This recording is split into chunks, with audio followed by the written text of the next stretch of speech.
Okay, so you should be coming from part 10 of the series.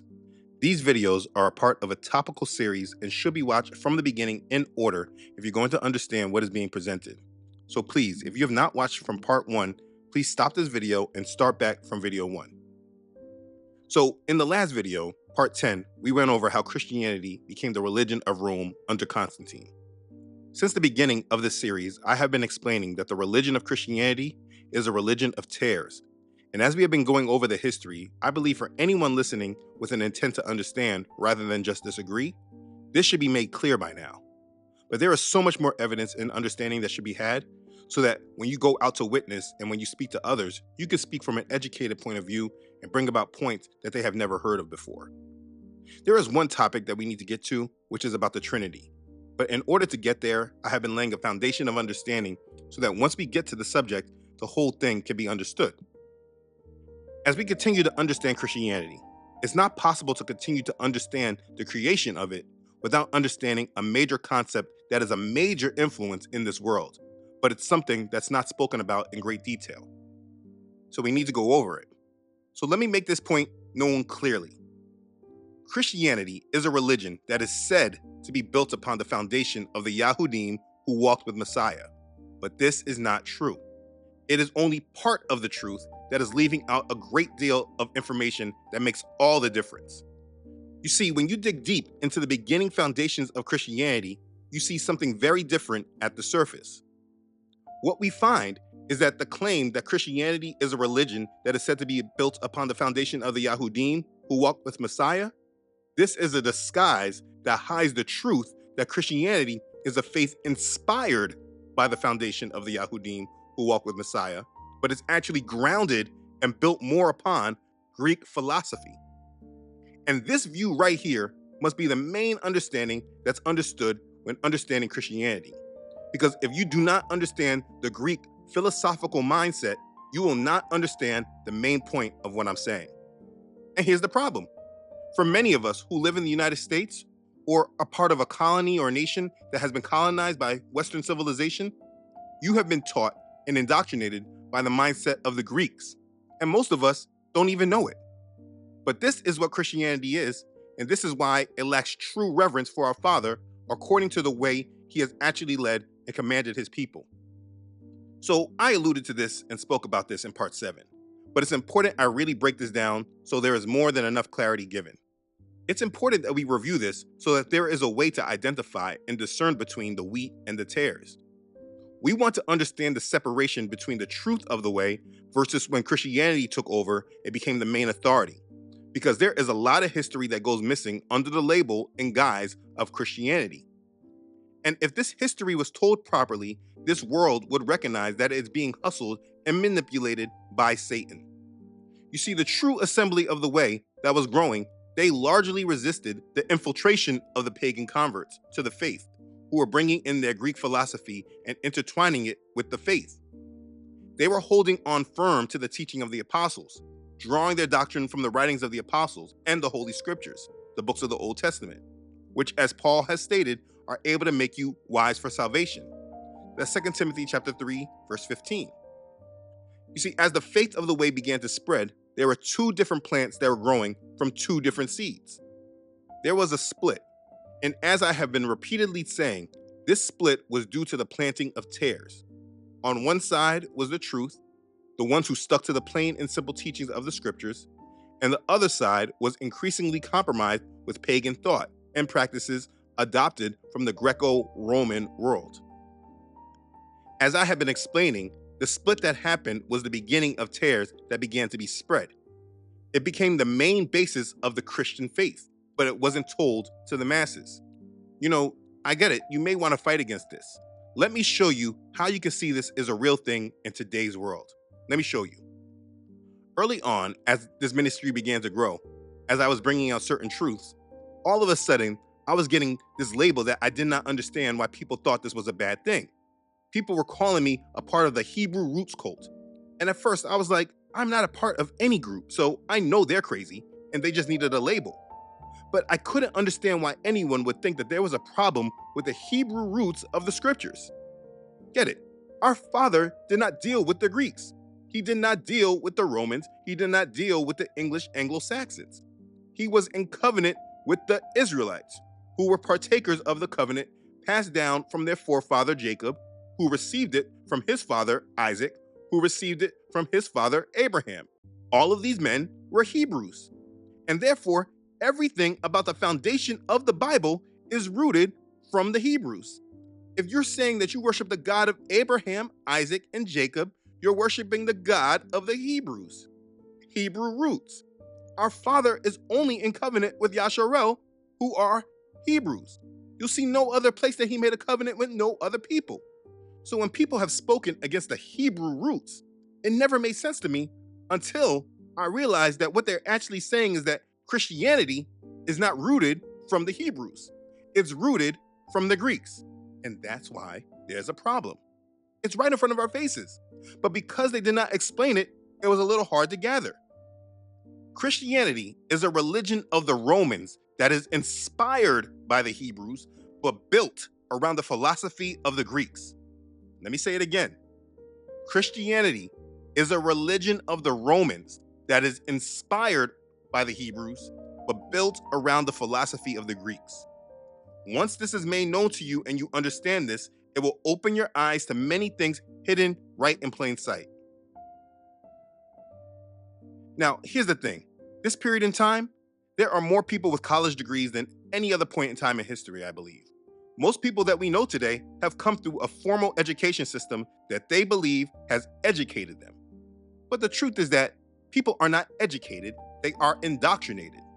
These schools and education system has not taught us information. They taught us how they want us to look at the world. We learned about the world through their influence. And the better that we take that information, we get a higher score.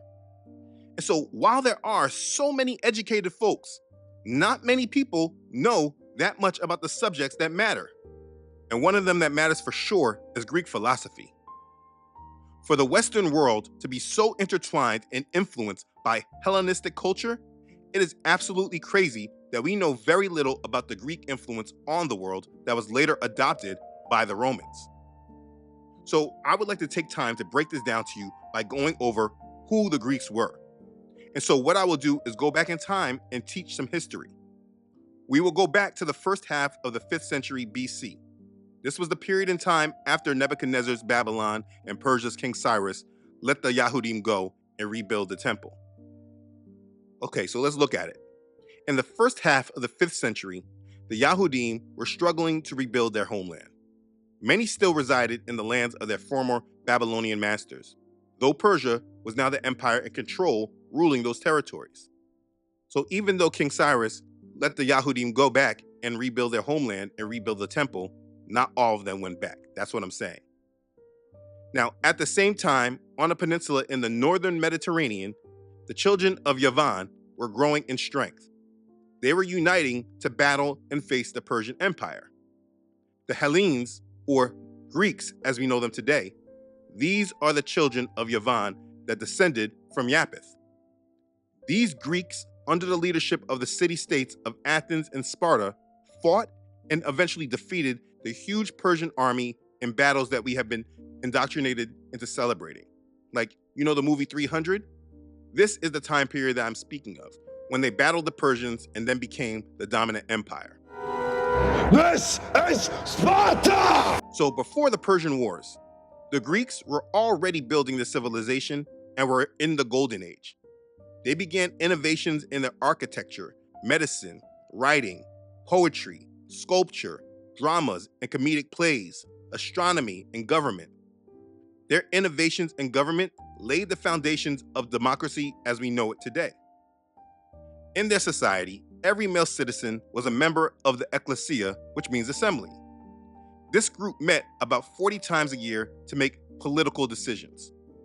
So all the male citizens were able to participate in making the decisions they wanted for the city. There was another body of 500 men called the Boule, who dealt with the day-to-day business of the government. And yes, this is who the first Black Greek fraternity, Sigma Pi Phi, also known as the Boule, were inspired by naming themselves. a bunch of sellout Negroes inspired by cultures who came to oppress and hijack their own people. So, anyways, in Sparta, they developed a military culture, hence, like we know from the movie 300. And Athens became a trading and seafaring power with a strong navy. And from these two cities, Greek city-states started to spread Hellenistic culture by colonizing towns on the shores of the Aegean and Mediterranean seas. So let's talk about what they believed in. What did the Greeks believe? The Greeks believed in the development of both mind and body. They founded academies for teaching language, mathematics, and the arts. Athletes from all over Greece competed in sporting games honoring the gods. The greatest of these events was the Olympics, which was held every 4 years. The Greek religion was based in the belief that the gods and goddesses lived on Mount Olympus. The chief Grecian god was Zeus, and he ruled over an array of super beings who displayed human weaknesses. They followed the same pagan beliefs of all the other pagan empires before them, with their worship of the father god, mother goddess, who was Artemis, and their reborn sun god, who was Apollo. There was Athena, who was the goddess of wisdom, Poseidon, the god of the seas, Aphrodite, the goddess of love and beauty, and Hermes was the messenger of Zeus. The gods and goddesses were said to give cryptic messages to mortals through oracles. The most famous of these oracles spoke from the temple at Delphi. This was the period of mythology that controlled the world before the Greeks changed everything. As I've explained many times, the world was influenced by pagans. Those who believed in polytheism, they believed in many gods. And it was through their belief in the many gods that they rationalized the world. Myths were passed down orally, shaping cultural values and explaining the origins of the universe, human beings, and natural phenomena. For instance, in mythology, Zeus is an example of a passive creator in the story of how he instructed his sons to create humans and animals on Earth. Zeus is their creator. This is how they thought. And that was the way of Greece and all the other pagan empires before this time. Like using Egypt as an example with Ra. In their mythology religion, Ra is the sun god and was considered the primary creator deity. He was believed to have brought forth all of life. Ra is their creator. This was their religion and the way that they viewed the world. This is what I'm speaking of when I speak of mythology religion. But in the golden age of Greece in the 5th century BC, this all changed, and it's this change that changed the world. As I explained earlier, the golden age of Greece, also known as the golden age of Athens, was a period of cultural, political, and economic flourishing in the 5th century BC. And this culture was the foundation of Rome when Rome became a Christian religion. And this golden age of Greece is what the United States itself is built and modeled after. Everything we know today is intertwined with this golden age of Greece. We are all influenced by Greek Hellenistic culture. And of the many different parts of the culture that we're influenced by, there is nothing more influential than what changed from the introduction to Greek philosophy. So let's deal with it. The name philosophy is itself Greek. The word philosophy comes from the Greek words philos and sophia, which mean love and wisdom, respectively. The term philosophy can be translated as lover of wisdom. And so ancient philosophy must be understood by first understanding the creators of philosophy, which are the Greeks. And then history will show that this Greek philosophy continued during the Roman Empire period, all the way down to the reign of Justinian, who was the Roman emperor from 527 to 565, when it all was merged into Christianity. And then from that point in history, it was no longer discussed in the way of its origin, which is why people today don't recognize how much Greek philosophy is intertwined in Christianity. They just stopped speaking about their philosophy, and it all was the way of the Christians. So what is Greek philosophy? Greek philosophy is a collection of ideas that originated in ancient Greece and is characterized by a focus on logic and rational thought. It is a way of thought. Greek philosophy opened the doors to a particular way of thinking that provided the roots for our current modern Western intellectual tradition. The way that we think today comes from Greek philosophy. Greek philosophy brings about the thought around many questions that people never get the answers to, but will debate for eternity. Questions like, why are we here? What is the meaning of life? What is the nature of reality? What is the fundamental substance of the universe? What is the meaning of justice? How can one live a good life? What is knowledge? What is the relationship between the mind and body? These are questions that come through the Greek way of thinking. This was never a way of thinking from the Hebrews. Ancient Greek philosophy is a system of thought first developed in the 6th century BC by Thales of Miletus, 623 to 548 or so BC. This man is regarded as the first Western philosopher and mathematician. He was born and lived in Miletus, a Greek colony in Ionia, modern Turkey. Ionia is referenced as the birthplace of Greek philosophy because of him. He is known as the first philosopher in Greek tradition. So let's connect the dots. You remember when I spoke about the original way of thought with the pagan world, which was what we now label as mythology, the mythology religion.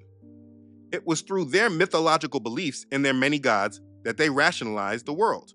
That's the way they used to understand the world through. Well, because of the influence of this man, Thales of Miletus, because of his influence, the Greeks eventually broke away from the prior use of mythology to explain the world and instead started using reasoning in natural philosophy. And it's because of that influence why he is referred to as the first to have engaged in mathematics, science, and deductive reasoning. Now, in understanding this, I need to make this clear. It's important to understand that they never actually really went away from their gods. It's not like they just stopped believing in their gods. No, they used a new way of thinking to rationalize the world. That's all. And this is very important to understand. The way I see this time period, when I'm analyzing it, is that during this time period is when the northern tribes of Yasharel, they were already exiled from the land when Assyria conquered them. And then Yahuda was also exiled to Babylon. The kingdom was broken. And during this time, our Father was giving prophecy to the prophets like Jeremiah, Isaiah, Ezekiel about the coming Messiah and Redeemer. And Satan began to change his ways and his doctrines that he controlled the pagan world through from the beginning. It began to use this people, the Greeks, in order to create a new mindset that would lead the world to him. And so he started to change their way of thought away from the original way he showed them through their false pagan gods that started with Nimrod. But with this doctrine, he never replaced or changed the gods. He only changed the way the people thought about these gods. And this is what Greek philosophy is. For instance, I want you to think about this. We say that Christos means the same thing as Mashiach. We know the Hebrews had a prophecy of expecting a Messiah, a Mashiach to come. Why did the Greeks have an expectation or word for an anointed one? Again, they were using the label Christianos for the people that worship Serapis before Messiah ever even came. They already had an expectation of an anointed one. What I'm saying is that this idea to them, it wasn't new. And it's a pagan culture, so why wasn't it new? You have to think about that. But anyway, that's not my main point. What I'm explaining here is what Greek philosophy is. So as we're going to go through it, let me go through some major points in regards to Greek philosophy. First of all, in Greek philosophy, it deals with reason and inquiry. Greek philosophy emphasized the use of reason and logic and the idea of observing the natural world impartially. It began a focus on deductive reasoning. Okay. Next, it also deals with major contributions to math and science. Ancient Greek mathematicians like Pythagoras, Euclid, and Archimedes made major contributions to math, including the concept of mathematical proofs and basic ideas about geometry. I'll speak more about that soon, but understand that geometry, it's a big part of Freemasonry, it's a big part of the occult. This is where it comes from. Also in Greek philosophy, it contributed to breakthroughs in medical discoveries. Hippocrates, an ancient Greek physician, is considered the founder of medicine, which is medical care based on observation of clinical signs and rational conclusions, and does not rely on religious or magical beliefs. He established a medical school, he wrote medical treatises, and is known for his systemic and empirical investigation of diseases and remedies. Yes, the Hippocratic Oath is named after the Greek physician Hippocrates. Also, it deals with the four elements. See, Greek philosophy held that the universe was made up of four elements: fire, water, earth, and air. And this is where you start seeing the occult manifest in itself. Also, like I said earlier with math, like geometry, those elements, this is what witches use. This is occultic knowledge that they're talking about here. Anytime you see people bring up these four elements, know that they're talking about witchcraft and the occult. Also, in Greek philosophy, it includes mythology. Again, they never did away with the mythological pagan gods. They still believed in them. They just believed that the mythical stories like Homer's Odyssey and Iliad revealed allegorical truths about the cosmic order, human nature, and the gods. And they used their reasoning to understand it. But they always believed in their pagan gods. And then there's Socratic philosophy. Socrates' philosophy focused on ethical matters, and he taught that all virtue is knowledge. He believed that people do not desire what is bad, and that if someone does something bad, it must be out of ignorance or unwillingly. And this is all the premise and foundation of Greek philosophy. I wanted to introduce you to it first in this part of the series, but I'm going to break this down piece by piece so that this history that has not been told to us can now be better understood. I wonder, in all these seminary schools, all these religious schools, and all these people with masters in divinity, how many people understand how much Greek philosophy is intertwined in Christianity and they don't recognize that this is a problem? It really is mind-baffling to me. I don't understand how we go to church for decades and nobody speaks about the intertwining of the Hebrew faith with Greek philosophy. But we're done with that now. I don't care what anybody's talking about. This is done. Our people fought major wars against the infiltration of the Greeks in the Maccabean Wars, and I refuse to be in a religion that uses our Messiah and intertwines their nasty religion. Absolutely not. But let me get back to it. The founders of Christianity, the early church fathers, they believed in this foundation of Greek philosophy. They believed in it wholeheartedly. But if you don't understand Greek philosophy, why would you think that it was wrong, or maybe you thought it's inconsequential, it didn't matter? I want you to remember, this is what the early church fathers said in regards to Greek philosophy. Quotes from Clement of Alexandria. Hellenic philosophy does not comprehend the whole extent of the truth. Besides, it is destitute of strength to perform the commandments of the Lord.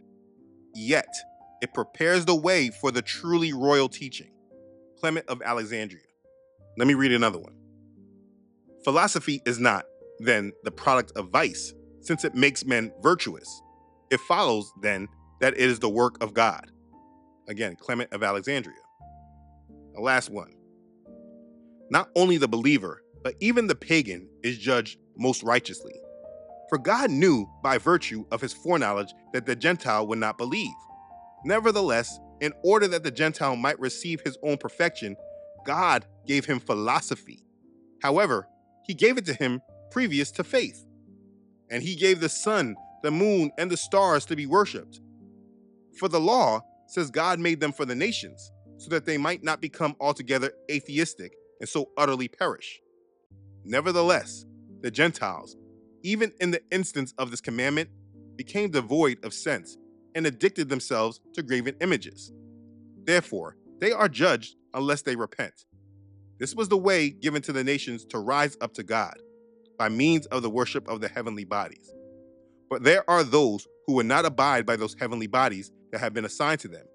Rather, they fell away from them to wooden blocks and stones, so they were considered beyond salvation. Clement of Alexandria. So just get this here. The early church believed that Greek philosophy prepared them to know our Father and be ready to be stewards of this new faith of Christianity. They ignored those verses when Paul said, "Beware lest anyone cheat you through philosophy and empty deceit, according to the tradition of men, according to the basic principles of the world, and not according to Messiah." Colossians chapter 2, verse 8. They just ignored that right there. Ignored it completely. You see, Christianity is a blend of the Hebrew scriptures mixed in with Greek philosophy, and this is exactly why it is a religion of tares. It is not based according to Messiah, but a faith rooted in philosophy, traditions of men, and the basic principles of the world. Everything that Paul warned against. And as we go through this history, you will see how the Greek philosophy was blended directly into Christianity. And this is exactly why I reject it. But I'm going to stop here because I don't want to overwhelm. I want to give this in bite-sized pieces so information is able to be digested and not missed by other major points. The point that we're at in this series right now is we're introducing Greek philosophy. In the next part, we're going to dig deeper and discuss the Greek philosophers that were the major influence to the early church fathers, men like Plato and Socrates. They cannot be ignored. And we're doing all this to make our way to understanding the Trinity. But as we discuss this and we make our way to understanding the Trinity, I want you to do your own thinking. I want you to ask yourself, now that you understand a little bit about Greek philosophy, ask yourself about this question. Does this question, is Yahusha God? Or even more relevant because they use his English name, Jesus, let's use that one. Is Jesus God?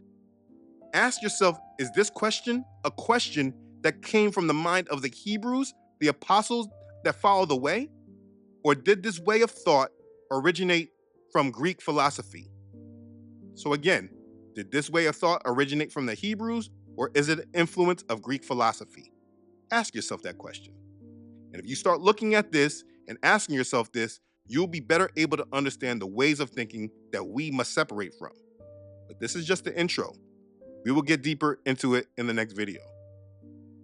In the meantime, please remember, Christianity is a religion that on the surface seems biblical, but when you dig deep into the doctrines, it is not a doctrine of service to our Father, but a doctrine of abusing grace, editing covenants, rejecting the way our Father actually chose to reach humanity, and making it only be about the way Christians want to receive him.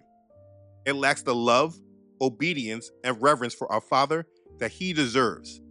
And in the end, it does not prepare those who follow it to be ready for what our Father plans to do in the last days. If you desire to be ready for our Father and his plan for us, you must come out of this religion of tares and come to our Father in truth. Please move to part 12 in this playlist and understand the Greek philosophers who influenced the early church fathers. Click the link to the next video and let's talk some more. Be blessed. Hallelujah. Praise Yah. Okay, thanks again for watching. If this has blessed you, please like this and share this video with your family and your friends. This video series is highly important for those trying to be ready for our Father. This is part 11 of the series. Click this link or just move on to the next video in the playlist. As always, I want to thank all who donate and contribute to this ministry. This series would not be possible without your support. I thank you sincerely. Be blessed. Okay, thanks again for watching, everyone. See you in part 12. I love you all.